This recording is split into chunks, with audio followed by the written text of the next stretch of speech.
انسانی دماغ پورے جسم میں سب سے زیادہ نازک، حیرت انگیز اور سب سے زیادہ طاقتور آرگن ہے۔ انسان کے جسم میں دماغ ایک ایسا آرگن ہے جسے سب سے زیادہ توانائی کی ضرورت ہوتی ہے۔ یہ جسم میں داخل ہونے والی کیلوریز کا تقریباً 20% حصہ استعمال کرتا ہے۔ انسانی جسم میں اس کی اہمیت کی وجہ سے گزشتہ 25 برس میں انسانی دماغ پر بہت زیادہ تحقیقات ہو چکی ہیں۔ ان تحقیقات سے پتہ چلتا ہے کہ انسانی دماغ کو جتنا زیادہ طاقتور بنایا گیا ہے، ہم اس سے کہیں کم اس کا استعمال کرتے ہیں۔ اس ویڈیو میں آپ کو 9 ایسی چیزیں بتاؤں گا جو آپ کے دماغ کو نقصان پہنچاتی ہیں۔ نمبر 1، لیک آف سلیپ، نیند کی کمی۔ جب آپ نیند کی کمی کا شکار ہوتے ہیں تو دماغ کے لیے ایک عام کام بھی بہت زیادہ مشکل ہو جاتا ہے اور یادداشت پر بھی بہت زیادہ منفی اثرات مرتب ہوتے ہیں۔ یونیورسٹی آف کیلیفورنیا کے سائنسدانوں نے یہ ثابت کیا ہے کہ نیند کی کمی سے یادداشت کمزور ہوتی ہے اور یہ کمی آگے چل کر الزائمر کا باعث بنتی ہے۔ جب ہم سوتے ہیں تو برین سیلز ایسے زہریلے مرکبات خارج کرتے ہیں جو دماغ کے لیے بہت زیادہ نقصان دہ ہوتے ہیں، اور جو لوگ اکثر اپنی نیند پوری نہیں کرتے، یہ زہریلے مرکبات ان کے دماغ میں جمع ہوتے رہتے ہیں اور دماغ کی کارکردگی پر خطرناک اثرات مرتب کرتے ہیں۔ اسی لیے نیند کی کمی سے بچنا چاہیے۔ Number 2، excessive use of sugar, مٹھاس کی کثرت۔ شوگر کا زیادہ استعمال تمام انسانی اعضاء بالخصوص اندرونی اعصابی نظام کو نقصان پہنچاتے ہیں۔ کھانوں میں وائٹ شوگر کا استعمال، بالخصوص وائٹ شوگر کا استعمال جسے ہم چینی بھی کہتے ہیں، اس کے زیادہ استعمال سے دماغ کی یادداشت اور سیکھنے کی صلاحیت متاثر ہوتی ہے اور آہستہ آہستہ دماغ کی یادداشت بھی کمزور پڑتی جاتی ہے، کیونکہ شوگر زیادہ لینے سے دماغ کی رفتار سست ہوتی ہے اور سیکھنے اور معلومات محفوظ کرنے اور فوکس کرنے کی صلاحیت کم ہو جاتی ہے۔ کہتے ہیں کہ شوگر کے استعمال سے دماغ کے اندر نیورو کنیکشن تباہ ہو جاتے ہیں، لیکن قدرتی مٹھاس میں یہ سب نقصان نہیں ہوتے۔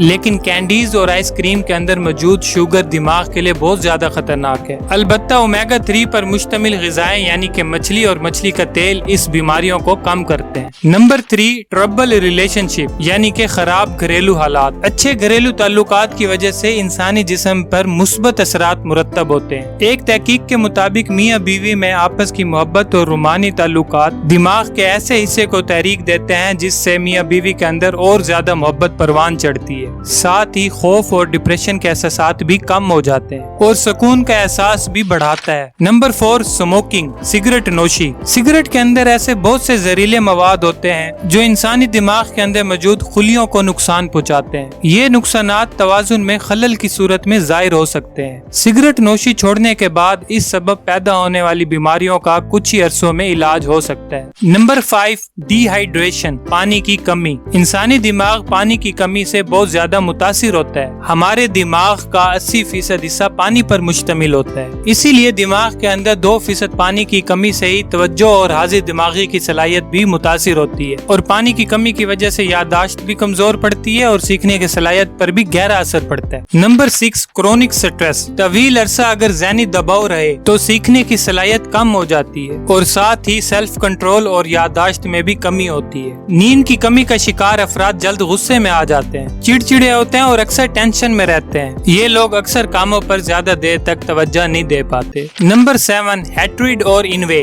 نفرت اور محبت۔ برطانوی سائنسدانوں نے یہ ثابت کیا ہے کہ محبت اور نفرت اگرچہ متضاد جذبات ہیں، لیکن یہ دماغ کے ایک ہی حصے میں پیدا ہوتے ہیں۔ اس کے برعکس جس حصے میں لاجک اور ججمنٹ پیدا ہوتے ہیں، محبت کا احساس اس کی ایکٹیویٹی کو کم کرتا ہے، جبکہ غصہ لاجیکل تھنکنگ اور ججمنٹ والے حصے کو تحریک دیتا ہے۔ ججمنٹ اور لاجیکل تھنکنگ 2 ایسے عوامل ہیں جو کہ انسانی تعلقات کو نہ صرف خراب کرتے ہیں بلکہ تباہ کر دیتے ہیں۔ Number 8، pregnancy. سائنسدانوں نے یہ ثابت کیا ہے کہ دوران حمل دماغ کے ایک حصے گرے میٹر میں تبدیلی آ جاتی ہے، جس کی وجہ سے سوشل سکلز متاثر ہوتی ہیں اور یوں حاملہ کے لیے دوسروں کو سمجھنا اور ان سے تعلقات استوار رکھنا مشکل ہو جاتا ہے۔ تاہم اس کا فائدہ یہ ہوتا ہے کہ حاملہ کے لیے اپنے بچے کو ٹائم دینا اور اس کی ضروریات کا خیال رکھنا بہت زیادہ آسان ہو جاتا ہے۔ یوں ہونے والی ماں اپنے بچے کو ممکنات خطروں سے بچانے کے لیے زیادہ سے زیادہ کوشش کرتی ہے۔ نمبر 9، ڈسٹینس فرام بکس، کتاب سے دوری۔ آکسفورڈ کے سائنسدانوں نے یہ ثابت کیا ہے کہ کتاب پڑھنے کے عمل دماغ کی کریٹیوٹی کو بڑھاتا ہے۔ کتاب کا مطالعہ دماغ کے ایسے حصوں کو متحرک کرتا ہے جو کہ دیگر کاموں کے لیے بہت زیادہ ضروری ہوتے ہیں۔ دوران مطالعہ خون دماغ کے اس حصے میں زیادہ جاتا ہے جو توجہ اور سوچ بچار کے ذمہ دار ہوتے ہیں۔ اس میں کوئی دو رائے نہیں کہ ٹی وی دیکھنے میں اور ویڈیو گیم کھیلنے میں بھی اگرچہ ہمارا دماغ مصروف رہتا ہے، لیکن لیکن اس دوران دماغ کو وہ فائدہ حاصل نہیں ہوتا جو کتاب کے مطالعے کے دوران ہوتا ہے، تو پھر انتظار کس بات کا؟ آج ہی اپنی لائف میں کتاب کے مطالعے کو شامل کر لیجئے۔